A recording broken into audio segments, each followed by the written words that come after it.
जब भी आप शांत बैठते हो या फिर कोई भी कार्य करते हो, आपके मन के अंदर कुछ नहीं कर रहे किंतु अलग ही प्रकार के विचार उत्पन्न होते हैं। भूत में, वर्तमान की घटनाएं या फिर भविष्य में होने वाली घटनाएं, उनके बारे में लेकर सदा आप चिंतित रहते हो और आपके मन में सदा ही गलत, अश्लील और भय उत्पन्न करे इस प्रकार के विचार चलते रहते हैं।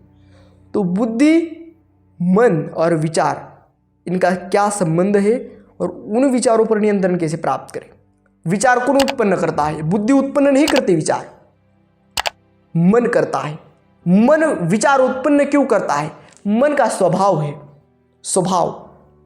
मिर्ची का स्वभाव है तीखापन, मिर्ची का स्वभाव है तीखापन। उस प्रकार से शक्कर का स्वभाव है मिठास। इस प्रकार से मन का स्वभाव है, आपको सदा भय प्रदान करेगा, आपके अंदर वासनाएं उत्पन्न करेगा, कामनाएं उत्पन्न करेगा, आपको भ्रष्ट करने का प्रयास करेगा और वो उसी को करेगा जो अच्छे नेक मार्ग पर चलता है। जो गलत कार्य कर रहा है वो ऑलरेडी मन के अधीन है, उसमें मन जो है उसको ज़्यादा परास्त करने का प्रयास नहीं करता। किंतु आप यदि अच्छे मार्ग पर हो, आप यदि अपने कर्तव्य का निष्ठापूर्वक निर्वाह करते हो, तो आपके ही मन में वह उत्पन्न होता है विचार। और अभी बुद्धि का क्या रोल है? अब आप यहाँ प्रेजेंट ही नहीं हो, आप यहाँ उपस्थित नहीं हो, ऐसा मानिए। ना आप मन हो ना आप बुद्धि हो, तो आप कौन हो? तो आप हो आत्मा। और वह आत्मा जो आत्मा परमात्मा से मेल खाती है, जिस आत्मा को परमात्मा ने निर्मित किया है। तो क्या मन को और बुद्धि को परमात्मा ने निर्मित नहीं किया? मन को और बुद्धि को परमात्मा ने इसी कारण निर्मित किया है कि वह आपको आपका निर्णय लेने के लिए आपको सक्षम बना सके। अब बुद्धि यदि पवित्र होगी तो भी मन गलत विचार उत्पन्न करेगा। बहुत बड़े बड़े ऋषि मुनियों की तपस्या भंग करता है यह मन, क्योंकि मन में ही गलत कामनाएं, गलत वासनाएं उत्पन्न मन करता है और फिर मन ही भ्रष्ट करता है। एक ऋषि ने पानी में मछलियों की क्रीड़ा देखी और उसी को देखकर वो भ्रष्ट हो गया, ब्रह्मचारी था और गलत मार्ग पर चलने के लिए वो प्रस्थान कर दिया। तो ये कौन करा रहा है? मन करा रहा है। और यदि स्वयं की बात करें, स्वयं पर नियंत्रण करें, तो स्वयं पर नियंत्रण करने के लिए आपको किस पर नियंत्रण करने की आवश्यकता है? बुद्धि पर नहीं, ना आत्मा पर। आत्मा पर तो नियंत्रण करने की बात काफ़ी दूर है आपके लिए। इंद्रियों पर नियंत्रण करें प्रथम, तो मन नियंत्रण में आएगा। मन नियंत्रण में आएगा तो बुद्धि भी शांत रहेगी सदैव, क्योंकि मन में जब गलत क्रिया आती हुई तो वह विचार आपके बुद्धि को भी मलिन करते हैं और बुद्धि आपके शरीर को उसी कार्य में कार्यरत करती है।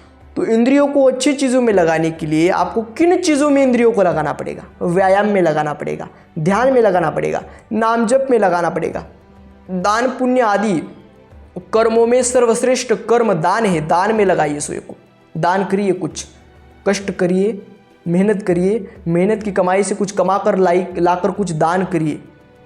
इस कर्म से आपका मन पवित्र होगा, बुद्धि पवित्र होगी। माता पिता की सेवा करिए निस्वार्थ भाव से, किसी बूढ़े की सेवा करिए, किसी प्राणी की सेवा करिए निस्वार्थ भाव से।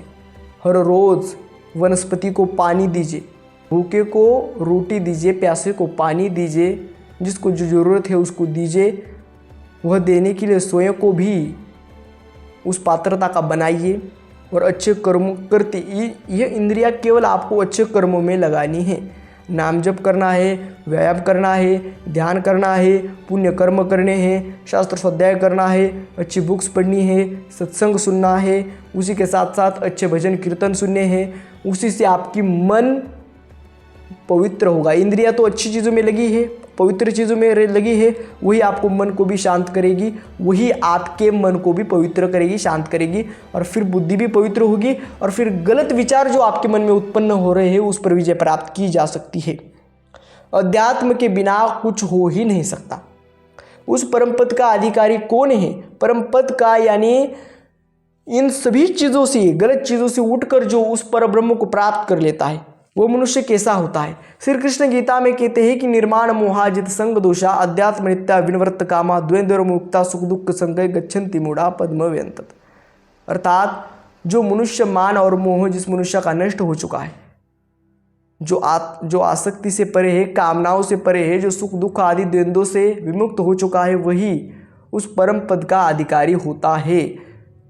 तो इन सभी चीज़ों में आप फंसे हो और फिर परम पद के अधिकारी किस प्रकार से हो सकते हो। इसी कारण केवल एक कार्य करो, इंद्रियों को अच्छे कार्यों में, सत्कार्यों में और योग्य कार्यों में लगाओ, ऑटोमेटिकली मन पवित्र होगा। मन में जो विचार आ रहे हैं उस पर आप नियंत्रण प्राप्त कर पाओगे, बुद्धि पवित्र होगी और आपका आचरण सही होगा और आप जिंदगी में, आपके जीवन में अच्छे मार्गों की तरफ प्रस्थान करेंगे। इतना ही करिए, यही सभी कारणों का मूल है। आज के वीडियो में इतना ही, मिलते हैं अगले वीडियो में इस एक नए टॉपिक के साथ। तब तक के लिए धन्यवाद।